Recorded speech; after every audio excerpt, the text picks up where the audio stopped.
If you look at the Russell 3000, which is 3,000 companies in the United States, as of 2023, 16% of the named executive officers were women. So that means 84 out of 100 were not women. And so thus my opening comments, I think we need more pipeline. And to me, the way we get more pipeline is encouraging more women like you to say, hey, I can do this. I can lead companies someday. And perhaps just as importantly, I want to. Is it worth it? Because early in your career, as I've said a few times, for me, life was a little chaotic and it could be a little overwhelming. I'm just trying to get through the day as I'm learning at the fastest pace I can run to while juggling many balls outside of my career. And yet it won't always be that way. It's a point in time. So 10 or 15 years from now, there will be an opportunity for you. And the goal is to get more people like you to think bigger and broader, and then to surround them with the people and the experiences and the skills to help you set yourself apart from the pack. Welcome back to this episode of Secrets of the Career Game. So many people are trying to navigate a corporate world that is laden with secrets, cleverly hidden, and unspoken rules to a game that most employees don't even know that they're playing. On this podcast, we try to give you a peek behind the curtains and some tips and tricks to ultimately make you successful in your career and help you progress a little bit faster. Hello. I am super excited about our podcast episode today. We have Tracey Newell with us. She is going to be such a wealth of knowledge. We're going to be talking about the path to C-suite for her new book, which is Hers for the Taking, Your Path to the C-Suite and Beyond, which we're really jazzed about. She has specialized in accelerating go-to-market teams and top-line revenue growth. She has sat on the board for 5 huge companies, SailPoint, Druva, HighSpot, DataRobot, and DeepWatch. She's a former president of Informatica. She has so much amazing experience. So Tracey, I'm so excited to have you on the podcast. Well, Kendall, you are super kind and I'm thrilled to be here. Well, awesome. Well, why don't you tell listeners a little bit about your background, what that journey looked like for you, for how you got to where you are today? Yeah, I grew up at really big companies and I just kept going to smaller companies. I started at AT&T and Cisco and was running billion-dollar businesses for Cisco and took over sales for WebEx back when there were 2 SaaS companies, WebEx and Salesforce.com. And that kind of changed my career forever. So I just started going to smaller organizations and ended up being an officer for a couple of public companies, Polycom and Proofpoint. And from there, I decided I wanted to do board work. I've been on several boards since then, and I just love technology. I love leading, and I love helping others to succeed. I absolutely love that. It's so interesting. I started my career at AT&T as well a million years ago, and we won't go quite so far back in like the Southwestern Bell days and all of those things. But I'd love to chat. You've had a really successful career. You've progressed very quickly, large companies and small companies. What do you think is the leading reason why women aren't getting to that C-suite level or getting there fast enough? And what are some of the things that they can do and we can do to start changing some of that? Well, Kendall, that was really the inspiration as to why I decided to write a book. I've spent 30 years helping women and leading diversity efforts to get more women into technology. And yet, as you know, it's a really tough problem because engineering companies don't have a lot of women in them. And what I've come to appreciate is that, and that's really what the book is about, is I really think to get more women into the C-suite and into the boardroom, we have to increase the pipeline, which means we need more people like you to start thinking about doing those executive level jobs when you're still early on in your career. And I recognize that's asking a lot because when I was early on in my career, I had 2 little kids under 6 years old. I was just trying to make it through the day. And yet it was someone who asked me when I was 35, would you run a company, sales organization for a company like Cisco? And I looked at him like, 35, like I couldn't do that. I can't travel. I can't, I had so many reasons. And my mentor at the time said, well, would you do it 10 or 15 years from now? And I kind of paused and I gulped and I said, well, maybe, thinking, I don't know how I would be ready for that. And she said, well, plan your career now as if you're going to do that in 10 or 15 years. So give yourself permission to dream and to think really big. And then get the experiences over the next decade so that when, in my case, when my kids were grown, I was willing and able to take that big job. If you have been eagerly awaiting the Secrets of the Career Game book, it is officially available for pre-order. This book will go over 36 strategies for building success in your career. And honestly, is some of my best lessons, best templates, and best ways for you to start to get the success and the progression in your career that you deserve. If you do pre-order the book, make sure that you email a screenshot of your pre-order to thatcareercoach@gmail.com in order to be added to our top secret community. In that community, you'll have access to me as well as 2 live Q&A sessions when the book launches. You'll also get an extra early copy with the first chapter of the book for you to read ahead. Go to Amazon, find Secrets of the Career Game, 36 strategies for your career. Go ahead, place your pre-order, and send us an email. Job. I love that. And I love the way that you phrased it, increasing the pipeline, because that's an area where I see a lot of struggle is getting enough women in the pipeline and then enough women thinking about that long-term path, right? Because we were talking before we started recording, I've worked in financial services a long time in tech, not a ton of female peerage in this space, right? And I remember it was a long time ago, and this was a very well-intentioned executive, but he was like, would you come on recruiting trips with us? And I was like, why would you want me on recruiting trips? I was a data scientist at the time, very heads down type of role. And he's like, well, because you're a girl and we don't have any of those. And he was very well intentioned of like, we want more women. We want them to come into the pipeline. We want to get this opportunity going, but like they see a bunch of dudes lined up and they don't want to talk to us. So like, come with us and like help lure some women into like going into technology. And so I love that phrasing of like increasing the pipeline, because you're so right. I think whether it's a differentiation of skill type or industry type or desire to be that executive level, I definitely see that pipeline seems small in a lot of ways. It is small for a number of reasons, and women are dropping out at all different levels along the way. And so what helped me is exactly what you just said, Kendall. So I got involved in diversity for exactly the same reason. They didn't call me a girl. They said we need more women in tech. But I was a second line manager at Cisco and started participating in leading a lot of diversity efforts. Because women, when they see people like them in those roles, are more likely to say, well, maybe me too. So for anyone listening to this podcast, I would highly encourage you, if your company does anything around women's diversity, go there, because the people I do a bunch of tributes to these amazing women that I've been fortunate enough to work alongside of throughout the last couple of decades. And I met them in women's diversity events, and we kind of grew up together. And then, now they're all paying it forward, trying to help other women to do the same thing. Yeah. And that's such a great call out that you should be involved in DEI and engagement. This is a big passion of mine. And I think sometimes we discount our own work because we think, oh, well, it's just an ERG engagement, or I'm just helping with a DEI project, or I just planned an event. But the reality is that not just what it does for your company, but what it does for you from a connectivity perspective is so key. And you really touched on something there with like having female mentors and female peers to lean on. And I'll share a quick anecdote. When I had my daughter, or when I was pregnant with my daughter, I was panicked because I'm a career woman. I knew that I was going to be corporate executive till I died. Like that was always the path. And I was like, but my career is going to end. I'm going to have a baby and I'm not going to be able to work late anymore. I'm not going to be able to do these things. And I remember a friend of mine who was an executive, she was like, one, you're not going to care about any of that once the baby's born. She's like, I know that's like kind of rude to say, but like, you'll feel very different in like 2 months. So take a breath. She's like, but also if you want your career to be that way, then plan what it looks like. You can make it happen. You just have to be intentional with your time. And we were talking about that before the episode. So what are some of the ways that people who are listening, who are feeling like, man, but I don't know if I see that path for myself, or I don't know if I could do that. What does like building your path forward, that intentionality really look like?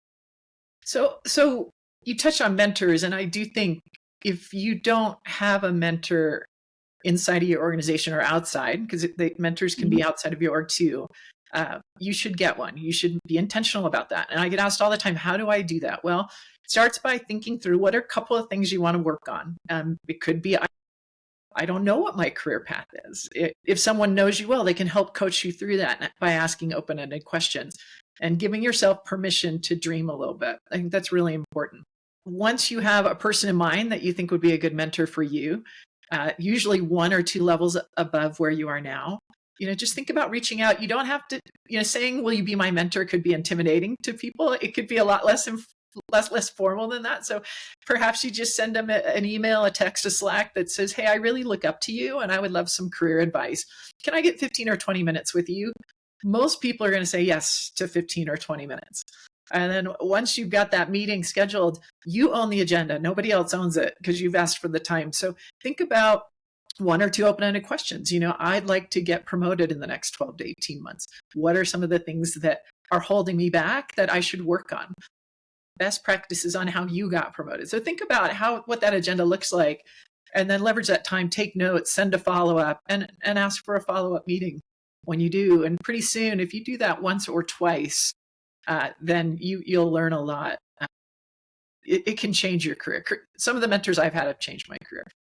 I would also add, women tend to want women mentors, which is great for what you brought up, which is work-life balance, family issues. I have 2 kids that are no longer kids. They're now 27 and 30-year-olds. And there was many times in my life where I ruined that I was making terrible choices. How could I have this big career and still be a good mom and a good wife?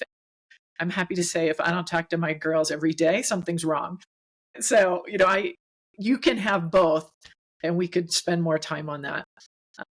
But definitely get a mentor, definitely ask questions that are open-ended and thinking about 5 to 10 years from now, what would be that big giant job or goal that you might have, and use the mentor to help you start building steps today to get to that next role.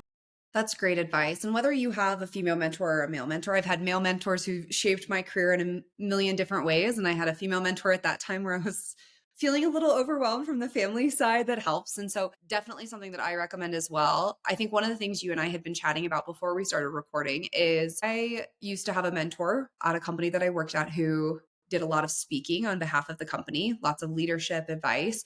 And I remember I sat through a session with her once where she talked about how she had an accidental career. And she talked about how she just showed up and she did a great job. And then she ended up in the C-suite because she just accidentally kind of stumbled upon it. And I remember thinking at the time, like, that's such bad advice to give a bunch of junior people. Like, hey, don't plan anything out. Just show up every day, work really hard, and like, maybe you'll get lucky and end up in the C-suite. And I don't think that that's feasible, right? Most of my content and my platform is spent saying like, that's definitely not how it works. I'd love to hear your perspective when it comes to long-term trying to break into the C-suite, which is not an easy jump to make. What are some of the tips to do that? And how much intentionality does it really take? Like, do you accidentally stumble into it, or do you have to have that kind of forethought and that plan to get prepared for it? Well, so I agree with you. There's been countless studies that have been done showing that women actually do fall into this trap of lack of intentionality. I will just work really hard, put my head down, not create a lot of noise, and everyone's going to notice that I'm the hardest worker and I'll get promoted. And I do think to move forward in your career, you actually have to be intentional. I remember one time I had been told several times in my fees, hey, I put you up for a promotion to a vice president at Cisco. And I replied, no, that's okay. I'm good. I don't need to be promoted. Because in my mind, I had this idea that if I took a big job, I would never see my children again. I'd have to travel 80% of the time. And I've looked at a lot of job requisitions, and I've never seen one that says you will never see your family again and you will travel 80% of your time. Like this, we make up these crazy stories. And then I finally did tell my boss, hey, there's a VP job and I want that. And he said, well, it doesn't work that way. You have to actually let me know, give me 12 months glide way. Mm-hmm. And I have to work across the company to share, hey, she really wants to do more. She can go up a level or 2. So give me some time and that job, I'll help you get that job. And that's where mentors can really come into play in a very big way, advocating for you. So for those of you that aspire to do more, I would really encourage you, one, you've got to spend time thinking about it, being intentional. In 10 years, would you consider being a GM for a company? Or would you consider running a business unit? Would you consider running sales or being a CFO? And if there's even a small possibility of answering yes, well, then you can use the mentors and your friends, your peers, your manager, your manager's manager to say, hey, I want to do this down the road. What's a project I could take on? that would give me additional visibility? Who could I shadow to see what that job is really like? How can I get to the next level working for you? I want to be you someday in the next 12 to 24 months. Uh, what would I need to work on? Give me 3 things.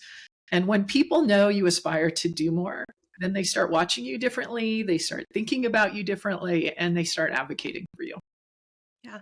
And giving notice is really important there, right? To your point, nothing happens overnight. If somebody comes to me and says, hey, I want to get promoted this cycle, and this cycle was technically 3 months ago because it's going to be announced this month, we're too late, right? We've missed a boat. So it's definitely true that you need to set that up, that 12 months notice. And it's funny that you mentioned, like, tell your boss, like, hey, I want to be you someday. And like, how do I get there? When I was very early on in my career, I was interviewed by a CFO and I was fresh out of college, had never had a quote unquote big girl job. And I remember he asked, like, what's your plan? Like, what do you want to be when you grow up? And I said, I want to sit in your seat. And I look back and I was like, that was not the time or place. So like, make sure you're catering your communication at the right time, you're advocating in the right way. But I remember he hired me to work as his right hand as basically an internal consultant for my first job ever out of college. And I had never worked in corporate, and all of a sudden I have the CFO walking to my desk 10 times a day, like, hey, I need you to go fix this problem, or hey. And so you're right that I think it starts with, you have to know yourself, you have to know your vision, you have to know where you're going. And then you have to get a big group of people who are all willing to fight for you to go in that same direction. So when that does happen and you get offered, you said you were offered multiple VP roles, and you're like, no, thanks, I'm good. How does imposter syndrome play into that? Right? Because it's a very hot topic right now. Imposter syndrome seems to be a very significant factor holding women back. How do you kind of guide people to work through this fear of feeling like maybe they're not good enough, or they haven't done that before, they don't have that experience, so that they can go in confidently into those new roles? So I would bet, Kendall, if you went to ask your former CFO, how did he feel when you said, I want to be you someday? I bet he loved that, because we love to hire people that want to be exceptional in their current job so they can get to the next job. And I do want to underscore, you have to be really good at your current job. Like you have to be able to differentiate there too to get that next job. No, imposter syndrome is very real. It's amazing to me. I work with women at all different levels, executives leading Fortune 500 companies. And when you ask them, hey, do you want to go do this next, whatever this is, they'll say, gosh, I don't, inside, am I good enough? And I'm thinking, gosh, if you don't think you're good enough. So it's quite real. And I think the easiest way to combat that is, again, to get clear on your vision, and then to start just methodically working backwards to what would I have to do? What are the skills to get to that big, giant goal? So if I wanted to be a CFO, what are the skills that are required for a CFO? And then how does that map to the skills I currently have, and where are their gaps? And I don't have to solve those. I don't have to solve those in a minute. There's not too many CEOs that got out of bed at 18 years old and said, okay, I'm ready to start my own company. There's a few, but not very many. Most of them learned one job at a time, and they learned through experience. And so as you start to think through where you want to end up, then you can start backing in along the way. Even when life is a little busy and a little messy sometimes, you can still work on adding one new skill set over the course of 6 to 12 months that gets you a little bit closer to that bigger job. I always tell my high-performing female clients that imposter syndrome is not necessarily that you're not good enough. It's that you're afraid you can't learn the new thing. For sure. When you reframe it that way in your head, could you learn that thing? Very rarely do any of my female counterparts say, well, no, I'm incapable of learning how to do that. And I love your point about, like, CFO didn't wake up one day and go, okay, it's time.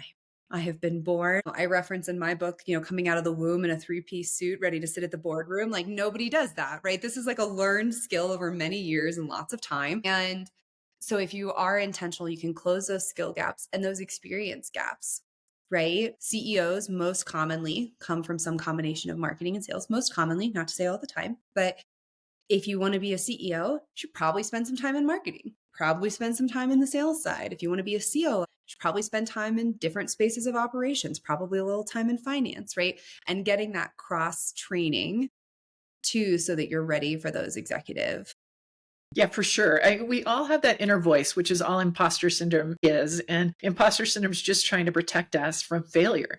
What if I try to do this big thing and it doesn't work out? Gosh, I'll feel dumb. People will look at me differently. And the reality is, none of that's true. So most successful people have had lots more failures than they've had wins. And yet the key is they tried. Mhm. And as you build your skills along the way, that little voice will get quieter and you can continue on in your journey. So, yeah, the best way to deal through imposter syndrome is just to ignore it and then get focused on the facts and things that you can control and gathering those experiences. Yeah, That are really chunk it into like those micro goals, right? That like build up exactly. over time. I love that. So, despite the fact that we've made lots of progress as a society, I still want more women sitting in boardroom seats and in C-suite. I'm sure you do as well.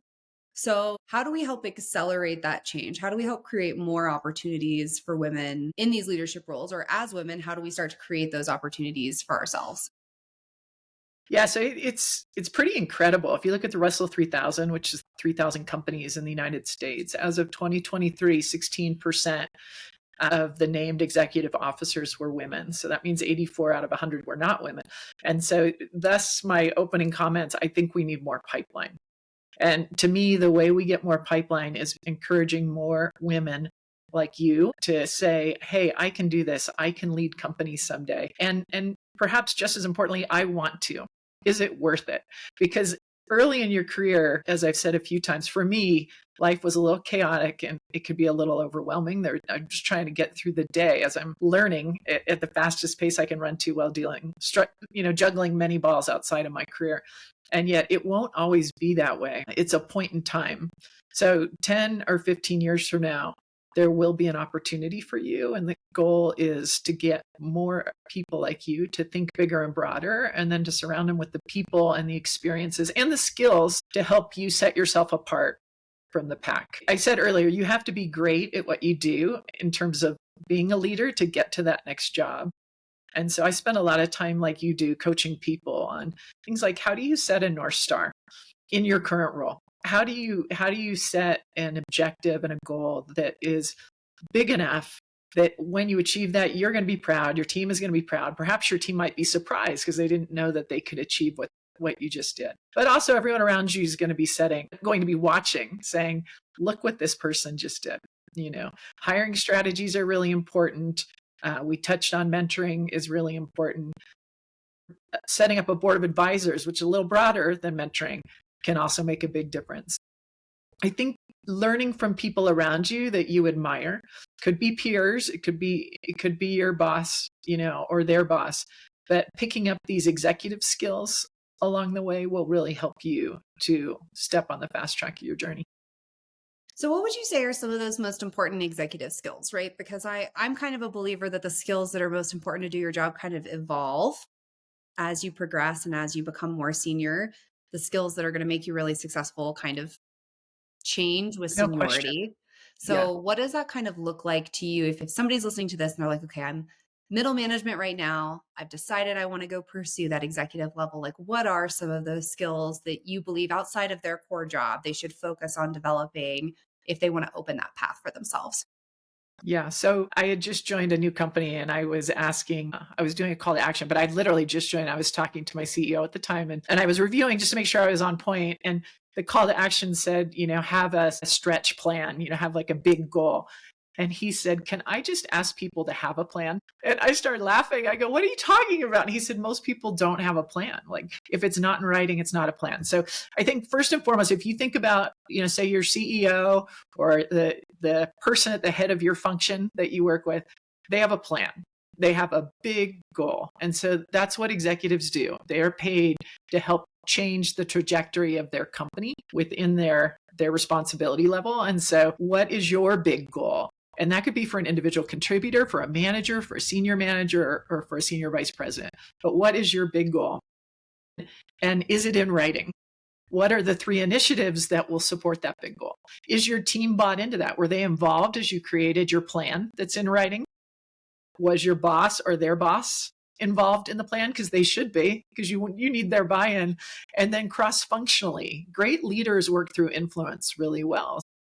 For instance, I grew up in sales, but I never built a plan that didn't involve marketing, that didn't involve customer service, didn't involve product management, engineering, because I needed the whole company to agree with my plan and then help my team to build success around that plan. So setting big goals, great collaboration and influence management skills, really strong communication skills. Once you have a plan, it's in writing, communicating progress along the way and having metrics to track progress along the way. And then I've created a new job title for people that I like a lot. If you want to do more inside of your company, your new job title should be CPS. I really want you to be the chief problem solver within your organization, because you all see it every day. There's people raising their hand going, Kendall, I need help with this, or Kendall, this is broken. What I always looked for is someone who would come to me and say, I've noticed this is broken, and can I work on this for the team? Because it'll help me and it'll help everyone else. And, I really think I need marketing and I need product management. I need all these other groups. So I'm going to pick one or two, and can I come back to you in a month or 3 months, and I'll tell you the progress we've made? When you show up with those kinds of skills, there's no stopping you. Everybody's going to be trying to get you on their team. Yes. I don't know that I've ever heard it articulated quite that clearly, but 1,000% agree with you, right? A lot of people come to me and they're like, well, I don't manage people. I'm an individual contributor director, an individual contributor VP, and never managed people. How do I show that I'm ready to take on more executive leadership? You have great influence and great communication skills. Management is just influence communication skills with people who have to listen to you, as opposed to, as an IC in collaboration, it's a lot about influencing people who don't have to listen to you and trying to get them aligned with your idea. And I love the CPS acronym because there's so many. The big shift that I think happens that differentiates high performers from everybody else is high performers identify problems and proactively solve them, whether they're in their scope or not. And everybody else waits to be asked. And that alone really starts to set that shift. Because to your point of, I've worked in jobs where I started to say, why do we do it this way? I'm like, oh, we've always done it that way. I go, it doesn't seem really efficient. We should fix it. And they're like, oh, well, nobody's going to fix that. And I'm like, well, I could fix it. Would we do it a different way if it got fixed? And people are like, well, yes. I'm like, great, let's do that then, right? So I love that. I think that is definitely a clear step to how do you really start to build that. I think a lot of people get stuck on executive presence, but I was actually kind of happy to hear you not mention that, because to me, executive presence is like this weird nebulous term we made up for having good influence, communication, and problem solving skills. And like when you have all three of those, you tend to have better executive presence. And when you don't, you tend to struggle. So I loved hearing that. So if people are listening to this and they're like, okay, you've convinced me, CEO is my future title, what is something that they could go do tomorrow to really jumpstart this journey towards breaking into the C-suite? What's one tactical thing you would have them go do? Well, I love that you use the word tactical, because I was going to use the same word. So I believe in being strategically practical and tactical. So once you've got your big giant goal, start breaking that down into what could you do this year? What skills can you add to your portfolio this year? Who can you communicate to this year to say, this is my bigger goal? And the obvious next step is, in 12 to 18 months from now, I'd like to take on some more responsibility. So what is a project that is strategic to you, whom you're talking to, that you could take on to go show what you're capable of achieving, and just make progress towards adding those skills to your repertoire, while also holding people accountable that if I do these three things, I want to get to that next level. And when you communicate your long-term goal, people will absolutely look at you differently and advocate for you behind closed doors, which is important too. That's awesome. Yes, totally agree. Well, Tracey, this was an amazing chat. I feel like we covered a lot of topics that were all great. So if people are listening and they're like, yes, I want to learn more about Tracey, I want to get a copy of her book, hers for the taking, where do they go? Where do you want them? And how can they get in touch with you? Yeah, so Hers for the Taking is on Amazon under Tracey Newell. You can also go to my website, which is Tracy-Newell.com to learn more. And I just want to thank you for your time today, Kendall. And Kendall, thank you for everything that you're doing to help others along the way. I so appreciate that. We will link all of this in the show notes so that anybody listening can go check it out. I have loved having you on the podcast. We are definitely going to have to stay in touch and have you back in the future as well. But if you guys like today's episode, go ahead and rate us 5 stars. Leave any questions you have for Tracey or I below in the comments. Otherwise, we'll see you back next week for another great episode. Thanks again, Love it. Tracey. Thank you.